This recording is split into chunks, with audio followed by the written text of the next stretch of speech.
అందరికీ నమస్కారం. ఇవాళ మనతో ప్రముఖ ఆస్ట్రాలజర్ వంగర రవిశంకర్ శర్మ గారు మనతో ఉన్నారు. వారితో మాట్లాడదాం. గురుగారు నమస్కారం. నమస్కారం అండి. గురుగారు, శని స్థానంలోకి రాహుగ్రహ ప్రవేశం చేస్తే ఎటువంటి మార్పులు సంభవిస్తాయి, అలాగే దీని ప్రభావం ద్వాదశ రాశుల మీద ఎలా చూపిస్తుంది, కాస్త వివరించండి. తప్పకుండా. ఈరోజు మనం గమనించినట్లయితే 9 జూలై రోజు వచ్చేటప్పటికి రాహుగ్రహ మార్పు, నక్షత్ర పరివర్తన అనేది జరుగుతుందన్నమాట. నక్షత్ర పరివర్తన అనేది చాలామందికి తెలియదు, దానికి ఐడియాలజీ కూడా వచ్చేటంటే రాబోతున్నటువంటి 8 నెలల కాలము రాహుగ్రహ మార్పు అనేది ఈ యొక్క ఉత్తరాభాద్ర నక్షత్రంలోనే ఉండబోతుంది. అంటే ఉత్తరాభాద్ర నక్షత్రంలో వచ్చేటప్పటికి రాహు ఎప్పుడైతే ప్రవేశిస్తుందో, రాహు ఎప్పుడు వచ్చేటప్పటికి తిరోగమనంలో వెళ్తూ ఉంటుంది అన్నమాట. ఇప్పుడు తన యొక్క స్థితిగతి వచ్చేటప్పటికి మీనంలో కొనసాగుతున్నది. మీనంలో ఎప్పుడైతే ఉత్తరాభాద్ర నక్షత్రంలోకి రాబోతున్నటువంటి 9 నెలల కాలం, 8 నెలల కాలం అప్రాక్సిమేట్గా అంటే మార్చి 2025 వరకు కూడా ఉంటుందన్నమాట. అంటే 17 మార్చి 2025 వరకు కూడా ఇక్కడ ఉత్తరాభాద్ర నక్షత్రంలో శనిగ్రహ అంటే శని యొక్క ఆధిపత్యంలో ఉన్నటువంటి ఒక నక్షత్రం అన్నమాట. దానిలో ఉంటుంది. ఇక ప్రభావం వచ్చేటప్పటికి 27 నక్షత్రాలు ఏవైతే ఉన్నాయో 27 నక్షత్రాల మీద కూడా దీని యొక్క ప్రభావం అనేది ఉంటుంది. అసలు మనం గోచర రీత్యా మనం గమనించినట్లయితే నక్షత్రాలు 27 నక్షత్రాలు ఏవైతే ఉన్నాయో, అంటే ఒక కాలపురుషుడు ఎవరైతే ఉన్నారో, అంటే మన యొక్క పురుషుల్లో కాలపురుషుడి ప్రకారంగా మనం చూసుకుంటే శిరస్సు, అంటే ఏదైతే నక్షత్రం మొదటి నక్షత్రం ఉంటుందో అది శిరస్సు అవుతుంది అన్నమాట. ఆ శిరస్సులో ఉన్నటువంటి రాహువు తన యొక్క దృష్టిని మిగతా 27 నక్షత్రాల మీద ఎప్పుడైతే చూస్తాడో, ఆ యొక్క 27 నక్షత్రాల మీద కూడా యొక్క ప్రభావం ఉంటుందని చెప్పి గోచార శాస్త్రంలో ఉన్నటువంటి కాన్సెప్ట్ అన్నమాట. ఇది నక్షత్ర రీత్యా మనం నిజంగా యాక్చువల్గా తెలుసుకోవాలి ఫలితం అని అన్నప్పుడు ఎప్పుడైనా సరే నక్షత్రం ఫలితమే తెలుసుకోవాలన్నమాట. అప్పుడు మనకి ఎగ్జాక్ట్ రిజల్ట్ కూడా వస్తుంటుంది. ఇప్పుడు నడవబోతున్నటువంటి పరిస్థితి కూడా దాని ప్రకారంగానే నేను ఇప్పుడు వివరించబోతున్నాను. మొత్తం 27 నక్షత్రాలకి ఎటువంటి ప్రభావం ఉంటుంది, అలాగే వచ్చేటప్పటికి రాహుకి శనికి ఉన్నటువంటి కంపాటబిలిటీ కూడా మనం చూద్దాం. ఇప్పుడు రాహుకి శనికి కంపాటబిలిటీ మనం చూసుకుంటే మిత్రత్వం అనేది కూడా ఉందన్నమాట. సో కాబట్టి రాహు వచ్చేటప్పటికి శని యొక్క స్థానాల్లోకి ప్రవేశించినప్పటికీ కూడా పూర్తిగా ఇంకంపాటబుల్ అయి డిజాస్టర్గా అయితే ఎవరికి హాని అయితే ఎక్కువగా చేయదు. కానీ నక్షత్ర మార్పు అనేది డెఫినెట్గా ఒక నక్షత్రం మారినా సరే, ఎందుకంటే చాలా స్లో మూవింగ్ ప్లానెట్ అన్నమాట. అందుకనే మనకు 1.5 సంవత్సరం పాటు రాహుగ్రహ కేతుగ్రహ మార్పులు అనేవి ఉంటూ ఉంటాయి.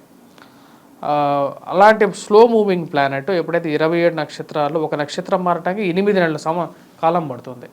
ఆ 8 నెలల కాలం ఒకే నక్షత్రంలో ఉంటుంది కాబట్టి దాని యొక్క విషయం కూడా తెలుసుకోవటం అనేది చాలా ముఖ్యం. గురుగారు, ఈ రాహుగ్రహ ప్రవేశం అనేది ఎప్పటి నుంచి మొదలవబోతుంది, అలాగే మొదలైన తర్వాత ఎప్పటి వరకు ఈ మూమెంట్ అనేది ఉండబోతుంది? ఈ యొక్క రాహుగ్రహ ప్రవేశం వచ్చినప్పటికి 9 జూలై మధ్యాహ్నం 1:28 స్టార్ట్ అవుతుంది. రేపు రాబోతున్నటువంటి 9 జూలై ఇది వచ్చేటప్పటికి ఇది కంటిన్యూషన్గా జరుగుతూ ఉంటుంది. పూర్వభాద్ర నక్షత్రంలోకి ఎప్పుడైతే ప్రవేశిస్తుందో అప్పటితో ఇది సమాప్తం అవుతుంది అన్నమాట. అంటే దగ్గర మనకి 8 నెలల కాలం అనేది టోటల్గా ఈ యొక్క పీరియడ్ అనేది ఉంటుంది. 2025 మార్చి వరకు కూడా ఒకటే నక్షత్రంలో రాహు యొక్క మార్పు అనేది ప్రవేశం అనేది ఉంటూ ఉంటుంది అన్నమాట. కాబట్టి ఈ యొక్క 27 నక్షత్రాలకు కూడా ప్లస్ ప్రతి రాశి వారికి కూడా ఎలా ఉంటుంది అనేది తెలుసుకోవటం అనేది చాలా ముఖ్యం. శని స్థానంలో రాహుగ్రహ ప్రవేశం వల్ల మీనరాశి వారికి ఎటువంటి ఫలితాలు ఉండబోతున్నాయి, ఈ ప్రవేశం ఎప్పటి నుంచి ఎప్పటి వరకు ఉండబోతుంది, అలాగే దీని ప్రభావం ఎలా ఉండబోతుంది, కాస్త వివరించండి. తప్పకుండా. రేపు రాబోతున్నటువంటి 9 జూలై మధ్యాహ్నం 1:28 ఈ యొక్క మార్పు జరగబోతుంది. రాహు వచ్చేటప్పటికి ఉత్తరాభాద్ర నక్షత్రంలోకి మారుతున్నాడు అన్నమాట. ఉత్తరాభాద్ర నక్షత్రానికి అధిపతి శని. ఈ యొక్క నక్షత్రంలోనే రాబోతున్నటువంటి 8 నెలల కాలం వచ్చేటప్పటికి ఈ యొక్క శని రాహుగ్రహ అంటే శని యొక్క స్థానంలో రాహుగ్రహ సంచారం జరుగుతూ ఉంటుంది. అంటే 2025 మార్చి 17వ తారీఖు వరకు జరుగుతుంది. ఈ ప్రభావం అనేది మీనరాశి వారి మీద కొంచెం ఎక్కువగానే ఉంటుంది. ఎందుకంటే మీనరాశిలోనే రాహు ఉన్నాడు, ప్లస్ ఉత్తరాభాద్ర నక్షత్రం కూడా మీనరాశిలోనే ఉంటుంది. ఎప్పుడైతే ఉత్తరాభాద్ర నక్షత్రంలోనే ఈ యొక్క ప్రభావం జరుగుతున్నప్పుడు మిగతా నక్షత్రాల మీద కూడా ప్రభావం ఉంటుందన్నమాట. అంటే ఏ నక్షత్రంలోనే సరే ఒక గ్రహం సంచారం చేస్తున్నప్పుడు ఆ గ్రహానికి ఆ నక్షత్రానికి ఉన్న కంపాటబిలిటీ అనేది చాలా ఇంపార్టెంట్. అంటే రాహుకి శనికి ఉన్నటువంటి కంపాటబిలిటీ అనేది ఒక పాజిటివ్ కంపాటబిలిటీయే. కాకపోతే రాహువు ఉత్తరాభాద్ర నక్షత్రంలో జరుగుతున్నప్పుడు దాని చుట్టుపక్కల ఉన్నటువంటి 27 నక్షత్రాల నుంచి లెక్కేసుకున్నప్పుడు ప్రోష్ట భాగం అన్న డిఫరెంట్ భాగాలు అన్నమాట. కుడి కాలు, కుడి చెయ్యి, అట్లా డిఫరెంట్ పొజిషన్స్ అన్నమాట. అంగంటే అంగపురుషుడి యొక్క స్థానాలను బట్టేసి దాని యొక్క ప్రభావం అనేది ఉంటుంది. ఇప్పుడు మనం చూసినట్లయితే ఉత్తరాభాద్ర నక్షత్ర జాతకులకు వచ్చినప్పటికీ విచారాన్ని ఎక్కువగా కలిగిస్తూ ఉంటుంది అన్నమాట. అంటే చేసినటువంటి పనిలో పాజిటివిటీ అనేది తక్కువగా ఉండేటువంటి స్థితిని కలిగిస్తుంది. ఎందుకంటే ఆ యొక్క నక్షత్రంలోకే అంటే ఆ యొక్క నక్షత్రంలోనే రాహుగ్రహ ప్రభావం జరుగుతుంది కాబట్టి నెగిటివ్ అంటే ఒక నెగిటివ్ ఇంపాక్ట్ ఇస్తుంది. కాబట్టి ప్రయత్నపూర్వకంగా మీరు ఎన్నిసార్లు ప్రయత్నం చేసినా సరే తన పాజిటివిటీ రాకపోవటం అనేది కొంచెం నెగిటివ్ ఇంపాక్ట్ అనమాట. కానీ రేవతి నక్షత్ర జాతకులకి ఇదే రాశిలో ఉన్నటువంటి రేవతి నక్షత్ర జాతకులు ఎవరైతే ఉన్నారో వారికి సుఖాన్ని ఎక్కువగా ఇస్తుంది. సుఖాన్ని ఇస్తుంది అన్నమాట. ఎందుకంటే మొహం మీద మోగు మీద ఎక్కువగా దాని యొక్క ప్రభావం ఉంటుంది కాబట్టి రాహు యొక్క దృష్టి అది పాజిటివ్ ఇంపాక్ట్ ఇస్తుంది. అదేవిధంగా పూర్వభాద్ర నక్షత్ర జాతకులు ఎవరైతే ఉన్నారో వారికి వచ్చేటప్పటికి నెగిటివ్ ఇంపాక్ట్ జీవన భయాన్ని కలిగిస్తుంది అన్నమాట. అంటే ఉద్యోగపరంగా వ్యతిరేకమైనటువంటి ఫలితాన్ని కలిగిస్తున్నది కాబట్టి కొన్ని జాగ్రత్తలు తీసుకోవాలి. సో 2 నక్షత్ర జాతకులకి ముఖ్యంగా వచ్చినప్పటికి ఉత్తరాభాద్ర నక్షత్ర జాతకులకి పూర్వభాద్ర నక్షత్ర జాతకులకి నెగిటివ్ ఇంపాక్ట్ ఇస్తున్నది కాబట్టి జాగ్రత్తగా ఉండాలి. ఎందుకంటే రాహువు తిరోగమన స్థానంలో ఉండేటువంటి నక్షత్రం అంటే రెట్రోగ్రేడ్ మూమెంట్లో ఉంటాడు అన్నమాట. ఇప్పుడు ఉన్నటువంటి ఉత్తరాభాద్ర నుంచి నెక్స్ట్ రాబోయేది 2025 మార్చి తర్వాత రాబోతున్నటువంటి పూర్వభాద్ర నక్షత్రంలోకి వస్తున్నాడు.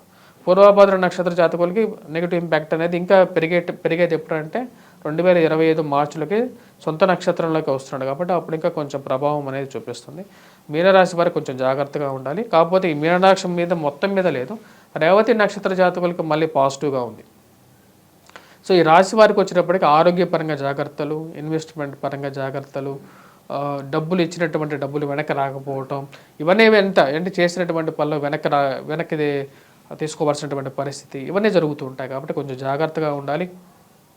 డబ్బులు ఎవరికి ఇవ్వకపోవటం అది సింపుల్ కదా, ఎవరికైనా ఇవ్వకపోవడం ఇచ్చి ఇవ్వకుండా ఉంటే ఇంకా చాలా సింపుల్గా ఉంటుంది. ఎందుకంటే టైమే బాగాలేదు, టైం బాగాలేనప్పుడు ఇది ఇవ్వటం ఎందుకు. అది కాక వ్యయ స్థానాల్లో శని సంచారం జరుగుతుంది రాశికి.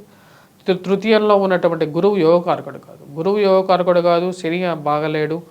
సో కాబట్టి సప్తమంలో కేతుగ్రహ సంచారం జరుగుతున్నది. ఇవన్నీ అంత అనుకూలంగా లేదు కాబట్టి వీరు టైం బాగాలేనప్పుడు కొంచెం సైలెంట్గా కొన్ని రోజులు ఉన్నా సరే నష్టం లేదు. అన్నెసెసరీగా ఇచ్చి డబ్బులు పోగొట్టుకొని మళ్ళీ అడగగానే వాళ్ళతో తిట్టించుకునే దానికన్నా ప్రశాంతంగా ఉండటం కూడా కొంచెం బెటర్గానే ఉంటుంది. అదేవిధంగా విద్యార్థులు కొద్దిగా కష్టపడి చదవాలి.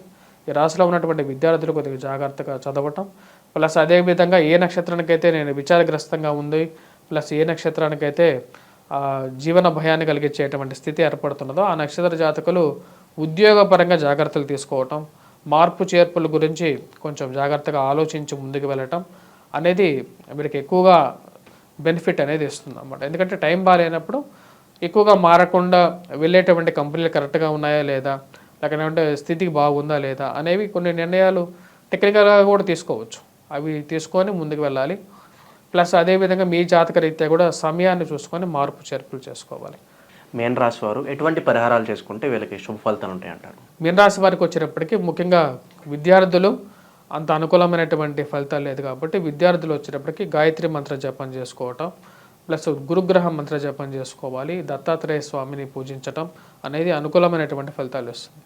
వివాహ జీవితంలో అనుకూలంగా లేనటువంటి వారు ముఖ్యంగా రాహుగ్రహ మంత్ర జపం చేసుకోవటం, ఉద్యోగపరంగా కూడా రాహుగ్రహ మంత్ర జపంతో పాటు వీరు దుర్గాదేవిని పూజించడం, వినాయకుడిని పూజించడం ఎక్కువగా సానుకూలమైనటువంటి ఫలితాలు ఎక్కువగా ఇస్తూ ఉంటుంది.